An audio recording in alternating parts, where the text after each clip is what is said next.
Jenny Lisa siapa ini? Oh. Oh, siapa itu satu? Nah, Bapak Ibu, Bapak baru ya? Baru. Ibu baru, cuma masih aja ya. Oke, kita ucapkan pertama selamat datang di Alfatera ya. Perkenalkan, nama aku Willy. Di sini aku nggak sendiri. Di sini juga ada manajer aku juga, Kamalati. Mungkin dia lagi makan kayaknya deh. Terus juga ada Bang Dodi. Ada juga manajer di sini, manajer yang bertanggung jawab juga untuk seluruh Alfatera di Indonesia. Lagi ada Mr. Jacob juga di sini. Di sini dia hari terakhir yang lagi teleponan tadi yang lagi sini. Terus juga ada teman-teman aku juga, ada Dini, ada Novan juga. Nah, kita ini untuk nama tempat terapi ini Alfatera. Nah, untuk Alfatera ini sudah 20 tahun kurang lebih di Malaysia dan juga 3 tahun di Indonesia. Jadi sudah banyak sekali Bapak Ibu yang terbantu untuk perbaikan dari berbagai macam penyakit. Kemudian ini untuk mesin kita yang ada di sini sama yang ada di samping Bapak Ibu sama ya. Nah, ini untuk mesin kita, terapi kita namanya Alfatera. Jadi untuk teknologinya, produksinya, semuanya itu berasal dari Jepang seperti itu. Terus juga untuk mesin kita ini juga sudah dilengkapi oleh berbagai sertifikasi sama legalisasi ya. Pertama ada dari ISO, ini dari International Certification, terus juga ada dari Kemenkes RI juga. Selanjutnya ada SJ juga. Ini untuk ini sertifikat anti radiasi. Jadi misalkan Bapak Ibu di sini pakai jam tangan, terus pakai kalung, anting, atau pakai handphone itu nggak masalah, atau pakai ring di jantung juga itu nggak masalah seperti itu. Nah, terus juga ada dari Kementerian Kesehatan Malaysia dan juga Jepang. Nah, untuk mesin kita ini fungsi utamanya itu untuk membersihkan darah dan juga untuk melancarkan sirkulasi darah. Ini terapinya sudah berjalan kurang lebih 2 menit. Ada yang dirasa nggak? Nggak ada. Di kaki nggak ada yang dekat-dekat. Bapak yang di belakang nggak ada juga. Bapak juga nggak ada. Oke. Ini jadi ada fungsi mesin kita yang pertama. Jadi boleh aku pinjam tangannya seperti ini, goyang-goyang. Ada rasa nggak? Nggak ada. Boleh diemin seperti ini. Oke. Seperti ini. Coba boleh begini. Nggak ini. Oke, ini dulu deh. Bapak dulu deh. Oh iya. Mau coba? Enggak. Udah ini. Belakang. Mau coba? Boleh. Tetapi kok ada ya? Oke. Kok nggak terasa ya? Nah, terasa nggak? Nah, itu jangan takut. Jadi untuk listrik ini tuh berbeda sama yang di rumah. Misalkan Bapak Ibu di rumah pakai listrik untuk apa gitu? Untuk misalkan mesin cuci, terus untuk nyolok handphone itu beda ya untuk tegangan listriknya. Jadi ini listriknya namanya elektrik potensial. Nah, elektrik potensial ini juga bisa dideteksi itu melalui mesin yang ada di rumah sakit. Bapak Ibu pernah ke rumah sakit terus ngelihat mesin yang ada diagramnya seperti ini? Iya. Nah, itu alat ini tuh untuk mendeteksi detak jantung. Selain itu juga untuk mengecek elektrik potensial yang ada di badan kita gitu. Nah, terus di badan kita juga sebenarnya secara alami itu udah ada elektrik potensialnya seperti itu. Tapi seiring berjalannya waktu, seiring berjalannya usia, dari muda sampai ke lansia nanti makin lama makin menurun elektrik potensialnya. Nah, dengan duduk di sini selama 20 menit itu udah sama saja sudah merecas kembali ya, sudah ngecas kembali lah. Kalau handphone kan dipakai terus lowbat ya. Kalau misalkan duduk di sini itu sama saja sudah merecas elektrik potensial yang ada di tubuh kita. Kemudian, nah, Bapak Ibu di sini ada yang pernah merasakan gejala ringan ini, sakit kepala, susah tidur, terus sakit bahu, leher. Bapak tadi ya ada yang sakit bahu ya. Jadi juga. Nah, terus juga ada sembelit juga. Nah, ini dari keempat gejala ringan ini, menurut klaim dari Kementerian Kesehatan Jepang untuk alat terapi ini bisa diperbaiki jika Bapak Ibu datang selama 7-12 hari berturut-turut. Seperti itu. Karena kan terapinya juga gratis, jadi nggak apa-apa datang aja secara rutin selama 7 hari sampai 12 hari baru terasa ada perbaikan seperti itu. Nah, kemudian di sini ada ini tentang darah ya. Jadi ini ada dari darah yang merah sampai darah yang gelap. Yang ada contoh demo juga sih. Nah, ini untuk contoh darah yang bersih. Ini pertama adalah darah yang bersih ini warnanya lebih cerah ya. Kemudian juga untuk teksturnya lebih encer ya. Nah, kemudian ini ada contoh darah yang kotor. Jadi darah yang kotor ini kental ya, kayak madu. Terus juga warnanya gelap. Nah, untuk darah yang bersih ini penting sekali untuk kita miliki karena apa? ini menghantarkan nutrisi, oksigen, dan juga hormon. Jadi kalau misalkan Bapak Ibu oksigen dari udara yang mendapatkan oksigen diantarkan ke seluruh tubuh menggunakan darah yang ini. Kemudian juga nutrisi dari makan makanan sehat itu dari darah yang seperti ini, seluruh tubuh seperti itu.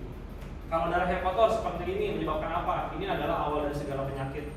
Jadi untuk darah yang kotor ini, karena kan dia kotor ya, nanti faktor-faktornya terus aku jelasin setelah ini kenapa darah bisa kotor. Nah, darah kotor ini juga menyebabkan penyumbatan.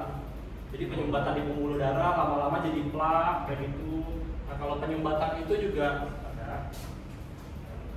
Nah, untuk penyumbatan, misalkan darah kotor mengalir di tubuh kita, nah itu bisa menyebabkan plak kan. Nanti lama-lama terjadi penyumbatan. Kalau penyumbatan di kaki itu bisa menyebabkan varises. Kalau di kepala itu bisa menyebabkan stroke, berpotensi stroke ya. Kemudian selanjutnya kalau di jantung itu menyebabkan apa? Serangan jantung seperti itu, pasang teing Bapak ya. Nah, darah kotor ini juga disebabkan oleh keempat faktor. Jadi yang pertama ada ini tekanan berlebihan atau stres berlebihan. Bapak Ibu ada yang pernah stres mungkin? Atau lagi stres? Kalau aku tiap hari ini stresnya, apalagi kalau orang tua. Nah, ini stres yang berlebihan ini terjadinya nggak cuma sama orang dewasa, remaja, anak-anak juga bisa seperti itu. Terutama kalau lagi mikirin misalkan ada tugas atau besoknya mau ujian kayak gitu itu juga bisa seperti itu. Jadi ini terjadi bisa untuk semua umur ya. Kemudian juga ada pencemaran alam sekitar atau pencemaran lingkungan. Nah, untuk pencemaran lingkungan ini misalkan contohnya kayak pencemaran udara, kita tinggal di kota besar, kita keluar rumah aja tuh udah sangat susah menghindari ya. Untuk udara kan kita hirup, udara juga nggak pure 100% oksigen untuk saat ini. Karena untuk pepohonan juga udah mulai sedikit seperti itu. Terus juga kontaminasi dari kendaraan-kendaraan bermotor, mobil seperti itu sangat sulit sekali dihindari ya. Nah, dua ini juga menyebabkan darah kita menjadi kotor seperti itu. Kemudian yang selanjutnya pola makan yang tidak seimbang. Nah, ini juga sangat susah nih, kayak kita makan gorengan, makan makanan yang nggak sehat, itu bisa menyebabkan darah kita juga menjadi kotor seperti itu. Sama yang terakhir ini kurang olahraga atau aktivitas fisik. Kalau kita aktivitas fisik kan sirkulasi darah menjadi lancar ya. Nah, kalau misalkan kita nggak ini olahraga, jadinya darahnya jadi kotor. Nah, kemudian ini ada fungsi yang kedua. Tadi kan ada elektrik potensial ya. Nah, ini ada fungsi yang kedua seperti itu dari alat kita. Kalau yang ini enggak nyetrum, cuma getar aja mau coba. Yang begini pinjam tangannya, ya cuma getar aja. Coba. Ya. Tangannya. Coba lagi mas. Udah sering coba. Nah, untuk tadi ada getaran ya. Jadi itu fungsi alat kita yang kedua, namanya getaran mikro atau getaran kecil ya. Bahasa Inggrisnya micro vibration. Nah, untuk getaran ini itu ada 60 kali dalam 1 detik. Jadi 1 detik itu menghasilkan 60 kali. Nah, Bapak Ibu bisa menghasilkan 60 kali nggak 1 detik begini? Nggak bisa kan ya? Nah, ini untuk alat kita bisa. Jadi dengan duduk selama 20 menit di sini itu menghasilkan 72.000 getaran. Nah, getaran ini fungsinya untuk apa? Untuk mengikis plak-plak ya yang ada di sini. Jadi ini juga ada gambar pembuluh darah di sini. Kemudian ini ada plak-plak yang dihasilkan dari darah yang kotor. Jadi ini yang menyebabkan penyumbatan dari darah kotor tadi. Nah, ini di sini ada contoh pembuluh darah ya. Nah, ini untuk pembuluh darah ini tuh misalkan dialiri oleh darah yang kotor. Nah, apabila numpuk terus lama-lama terjadi penyumbatan.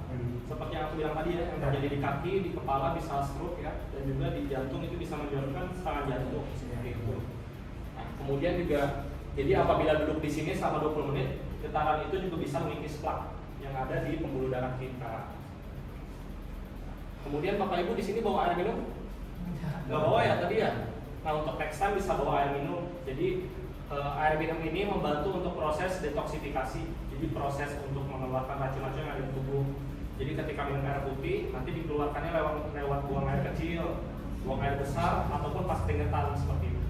Tapi jangan kaget nanti ketika buang air kecilan, airnya lebih keruh seperti itu. Terus buang air besarnya mungkin baunya lebih berbau dan juga warnanya lebih gelap lah. Itu nggak apa-apa, nggak usah khawatir. Karena itu bawa air minum itu diminum pada saat sekarang ini. Iya, pada saat terapi juga boleh. Sebelum, pada saat terapi ataupun sesudah juga bagus. Tapi lebih bagus lagi juga dibawa sih pada saat terapi gitu. Jadi bisa dicetak sendiri berarti ya? Iya, nanti prosesnya di dalam tubuh, jadi dikeluarin itu lewat yang tadi 3, lewat buang air kecil, buang air besar atau saat berkeringat begitu. Jadi nggak perlu mulai sekarang nggak perlu detok lagi sebulan sekali ya. Bisa sambil ya Bang Rudi ya. Maksudnya bagaimana Pak? Saya kan setiap bulan detok. Detoknya gimana? Detok kan lewat dubur. Oh, waduh, sampai kayak gitu. Detok lewat dubur? Iya. Pakai apa tuh, Pak? Ikan. Kayak kan cairan sejenis kopi. Berapa cc Pak? Kurang tahu saya tadi itu di rumah sakit. Di rumah sakit. Oh, di rumah sakit. Ya. memang disuruh ya Pak? Iya. Kenapa Pak? Karena kan lambung saya kan pencernaannya kurang bagus. Oh, jadi BAB-nya nggak lancar. Langsung habis didetok 5 menit langsung ke kamar besar. Kayak di Kayak mikrolab kayak gitu. Iya, kayak di itu. Nggak apa-apa. Nanti lanjut dulu, nanti biar dijelasin Pak. Ya. Nanti bisa penjelasin ya. Nah ini, jadi Bapak Ibu duduk terapi di sini selama 20 menit. Manfaatnya itu untuk membersihkan darah dan juga melancarkan pembuluh darah yang tersumbat ya. Nah kemudian di sini juga ada beberapa Bapak Ibu ya, udah banyak sekali Bapak Ibu. Ini dari beberapa negara. Yang pertama ada di Malaysia, kemudian di Singapura dan juga di Indonesia. Gitu. Ini ada beberapa sesi, banyak sesi. Banyak juga yang sudah mengalami perbaikan. Misalkan di sini ada Bapak Ibu juga yang udah beberapa kali untuk terapi ya. Contohnya seperti yang sakit pundak, sakit bahu. Di sini juga ada beberapa kali, ada yang sudah 3 kali. Itu juga merasakan perbaikan. Kakinya dipetak. Kakinya, ya tadi kok terus. Saya nanti listriknya kebagi ke bawah. Iya. Ya. Sebenarnya sudah terasa. Nah, Bapak Ibu di sini kita sarankan untuk datangnya rutin ya, setiap hari 7 sampai 12 hari secara berturut-turut. Karena apa? Supaya perbaikannya terasanya lebih cepat ya. Nah, apabila datangnya lebih bolong, misalkan bolong-bolong hari ini datang, besok nggak datang, terus besok nggak datang, nah ini bisa jadi kayak kura-kura, jadi lambatlah perbaikannya untuk memperlambat proses perbaikan. Karena kan gratis juga kan, jadi datang aja lah. Semangat. Semangatnya. Sopo itu juga. Nah, untuk terapi kita ini juga tidak ada efek samping sama sekali. Karena apa? Karena kita tidak minum obat, tidak suntik juga, seperti itu, hanya duduk aja. Kita tidak ada yang namanya efek samping, yang ada hanya tanda-tanda awal reaksi pemulihan. Nah, untuk reaksi pemulihan ini apa aja? Yang pertama ada mengantuk. Kalau misalkan Bapak Ibu di sini merasakan kantuk atau mengantuk baik pada saat terapi ataupun setelah, itu nggak apa-apa, itu adalah salah satu proses tanda-tanda perbaikan. Seperti itu. Nah, terus juga rasa letih. Misalkan setelah pulang dari sini terasa capek atau mau tidur, itu nggak apa-apa, dibawa tidur aja kalau misalkan memang free gitu. Jadi nggak usah dipaksain untuk aktivitas lagi. Jadi nggak apa-apa untuk istirahat. Nah selanjutnya ini lebih sakit. Nah untuk lebih sakit ini Bapak Ibu nggak apa-apa, nggak usah khawatir. Misalkan ada case di mana kalau misalkan sakit bahu, pulang dari sini ada beberapa orang yang terasa lebih sakit. Nah itu nggak apa-apa, nggak masalah. Jadi Bapak Ibu itu adalah proses pemulihan juga. Contohnya seperti ini. Misalkan Bapak Ibu pernah naik sepeda dulu waktu masih kecil. Nah terus ketika naik sepeda ini kita jatuh lah, ada luka. Nah ketika luka di situ kita kasih apa? Kasih obat lah ya, obat merah ya. Nah itu walaupun perih kita tetap kasih obat kan. Nah itu juga seperti terapi di sini juga gitu. Jadi ketika sakit kesini nggak apa-apa, tetap datang rutin aja karena itu proses perbaikan juga. Nah kemudian Bapak Ibu di sini kan untuk reaksi orang fisiknya berbeda-beda ya. Jadi kondisi fisik orang itu setiap orang itu berbeda-beda. Nah di sini ada yang prosesnya sensitif atau yang tipe tubuhnya yang sensitif atau di sini ya. Di sini juga ada yang sensitif. Untuk yang sensitif ini misalkan 1 atau 2 kali terapi di sini udah mulai merasakan perbaikan. Misalkan sakit kepalanya udah mulai berkurang seperti itu. Nah tandanya itu tubuhnya yang sensitif. Kemudian ini ada yang santai. Misalkan hari ini datang ada perbaikan sedikit, besoknya ada progres lagi, lebih baik lagi seperti itu. Nah itu progresnya untuk tubuhnya yang ini yang santai. Kalau yang ini yang perlahan itu naik turun. Misalkan hari ini belum ada perbaikan, besoknya mendingan, besoknya masih sakit lagi, tapi besoknya ada mendingan lagi. Nah itu siklusnya akan terus seperti itu. Tapi kita sarankan selalu untuk datang rutin, karena progresnya memang seperti ini ya untuk yang perlahan yang naik turun. Ini ada juga yang lambat. Nah ini kalau yang lambat tergantung keluhannya sebenarnya. Kalau misalkan keluhan itu sudah lama atau misalkan keluhannya ada banyak lah, penyakitnya misalkan kayak Bapak ya. Nah itu cukup datang rutin aja Pak, karena kan penyakitnya sudah bertahun-tahun ya. Dan kita juga di sini bukan pakai pil ajaib atau apa yang bisa langsung sembuh gitu. Jadi Bapak datang rutin aja nggak apa-apa. Ini tempat juga terasa. Udah kerasa? Kerasa apa Pak? Apa ditusuk jarum? Oh, ditusuk jarum. Nggak apa-apa ya Pak. Nah, sekali lagi Bapak Ibu di sini datang secara rutin aja karena kita akan terus gratis di sini. Jadi datangnya rutin aja. Dan terus juga bawa juga teman-temannya kayak keluarga ataupun orang-orang yang disayang seperti itu. Yang ada keluhan penyakit berat ataupun gejala-gejala ringan itu nggak masalah, bisa diajak sih. Kita di tanggal 27 juga ada opening juga, ada grand opening. Jadi untuk sekarang ini kan pre-opening ya. Nanti untuk grand opening ini juga kita juga nanti akan tambah mesinnya lagi. Jadi antrinya nggak terlalu banyak. Terus juga kita buka dari jam 9 sampai jam 9 sekarang. Ya sampai 9 malam. Soalnya kemarin pas kita buka agak pagi, ternyata pas malamnya pas kita mau tutup masih rame. Di sini selalu di Jiwok ramenya jam 9 malam masih rame. Iya. Rame banget. Makanya ya udah. Kita kayak baru jam 9. Bisa kaki. Iya, sebelumnya jam 8 Pak. Kita waktu itu sempat dari jam 7 juga. Pas jam 7 agak sepi kan. Pas mau tutup malamnya ternyata masih ramai. Akhirnya udahlah, akhirnya bukanya dari jam 9. Oh, Karena masih penyesuaian jam. Bapak tinggal di mana sama Ibu? Oh, Citraland. Bapak di mana? Di daerah sini juga? Ya, ya. Ada dekat sini juga. Saya pikir Bapak Ibu ada pertanyaan mungkin? Aku kebetulan di sini baru Bapak Ibu, nanti kalau ada pertanyaan aku nggak bisa jawab, ada di sini ada manajer aku juga. Nah ini manajer aku yang rambutnya Ya. warnanya blonde. Blondie.